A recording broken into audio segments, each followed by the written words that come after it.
लगातार संघर्ष करने के बाद वे अंततः इस मौत के दरवाजे को पार करने में सफल हुए। इतिहास में दर्ज हैं, जो भी केप ऑफ गुड होप को पार कर ले उसके लिए दुनिया का कोई मार्ग असंभव नहीं। यहीं से वास्को द गामा की यात्रा ने नया मोड़ लिया। वे अब पूर्वी अफ्रीका के तट की ओर बढ़ रहे थे, जहां उनकी मुलाकात एक ऐसे व्यक्ति से होने वाली थी जो यूरोप और भारत के बीच सेतु बन जाएगा। केप पार करने के बाद पुर्तगाली जहाज अफ्रीका के पूर्वी तट पर पहुंचे। मोम्बासा ने उनका स्वागत नहीं किया। वहां के शासकों को विदेशी जहाजों पर संदेह था।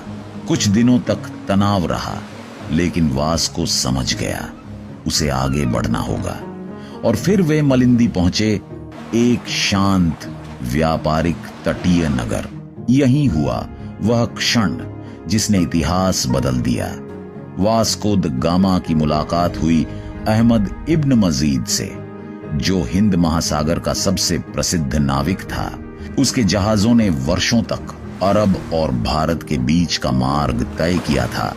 वह वास्को की आंखों में भारत की लालसा पड़ चुका था और उसने कहा, जब मानसून की हवा बदलेगी, समुद्र खुद तुम्हें भारत पहुंचा देगा।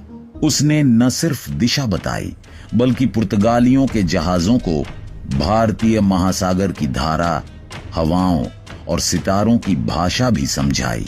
यह ज्ञान सदियों से अरब नाविकों के पास था। अब यह पहली बार यूरोपियों को मिला।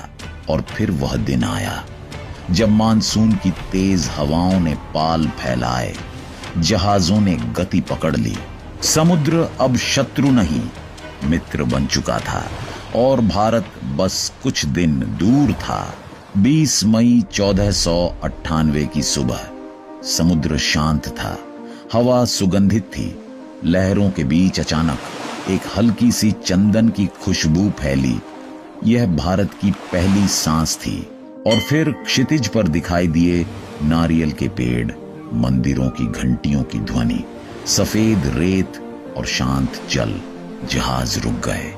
नाविक घुटनों के बल गिर पड़े।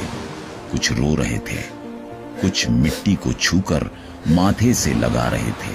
कालीकट, भारत का वह द्वार जिसने सदियों से समुद्री व्यापार को समृद्ध किया था। भारत का दृश्य पुर्तगालियों के लिए स्वप्न जैसा था।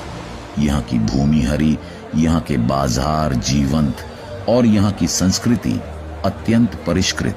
लोगों ने